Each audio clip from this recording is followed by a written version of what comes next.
Welcome to Tenor Tech, where I solve the problems you didn't even know you had. You start by signing in and opening the circuit project you want to save. This ensures you have edit rights and the right file.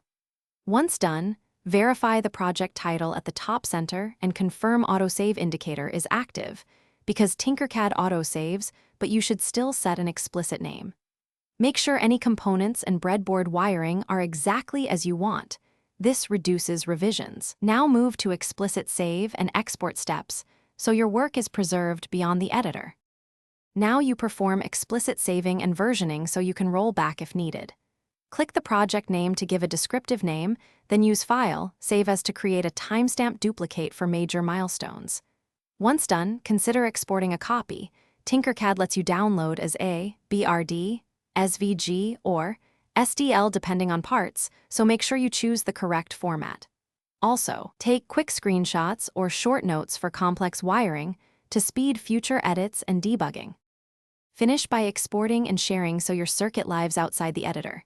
Use Export to download the appropriate file format, or click Share, set permissions, and copy the link to collaborate. Once done, verify the downloaded file opens or the share link works in another browser tab.